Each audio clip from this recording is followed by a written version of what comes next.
Wapendwa viongozi, zaidi ya hayo niliyotaja juu, tutambue kuwa kanisa na viongozi sio nje ya jamii au nje ya taifa lao.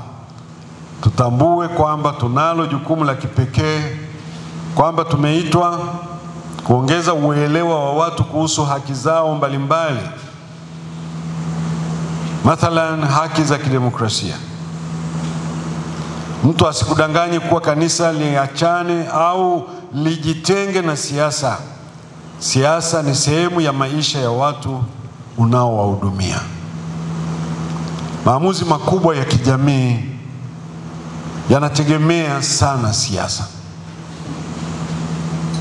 na wanasiasa.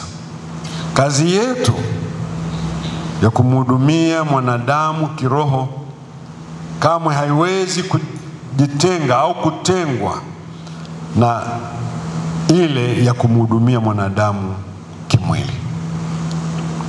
Tusipochukua na kufanya jukumu letu kama viongozi katika masuala ya kisiasa, hasa katika kusaidia jamii na waumini wetu katika kufanya maamuzi, sisi viongozi wa dini, hususan wachungaji, tutajikuta ndani ya kanisa na nje ya kanisa tukidaiwa, kwani tunakuwa hatujafanya majukumu yetu kwa mwanadamu huyu mmoja katika ujumla wake.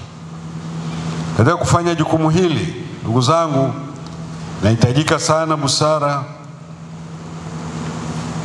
katika namna ya kusema. Nahitajika busara katika kuchagua, wakati mwingine kukaa kimya, kwani ukimya nao una maana yake, kwani ukimya nao unaongea. Kazi yetu kubwa kushauri, kuonya, kutoa mwelekeo bila kuegemea upande mmoja au kupendelea kundi fulani. Zaidi, ndugu zangu, tutambue kwamba jamii yenye haki inajengwa kwa ushiriki wa watu wake katika nyanja zote za maamuzi. Huwezi kujenga jamii yenye haki na kuzungumzia haki na haki ikatendeka kama watu wake wote, watu hawatashirikishwa katika nyanja zote za maamuzi. Kwa hiyo kanisa lina jukumu la kuwaelimisha watu kuhusu haki na wajibu wao katika lengo la maisha bora na usawa kati ya wanadamu kwa maendeleo ya taifa kwa ujumla.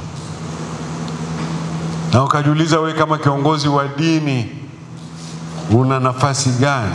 Naenda kasome tu pale Mithali 31 mstari ule wa 8 na wa 9 anaposema, fumbua kinywa chako kwa ajili ya aliye bubu. Kuna ambao hawezi kujisemea, kuna ambao wanaogopa kusema, kuna ambao wamenyamazishwa kwa namna moja au nyingine. Anasema uwatetee watu wote walioachwa peke yao. Watu wanajisikia wapweke na wamefanywa kuwa wapweke kweli kweli, kwa maana hiyo ya kwamba wanaona hawawezi kujisemea, hawaruhusiwi kujisemea, na hawana ambaye wanajisikia anaweza kuwasemea au anayetaka kuwasemea.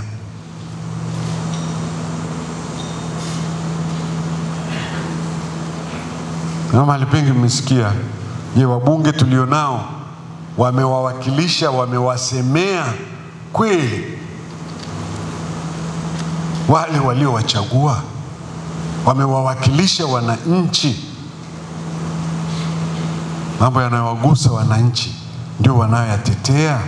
Yaani kama wananchi katika maeneo mengine wameachwa peke yao. Wewe ndio naambiwa fumbua kinywa chako. Fumbua kinywa chako. Uhukumu kwa haki.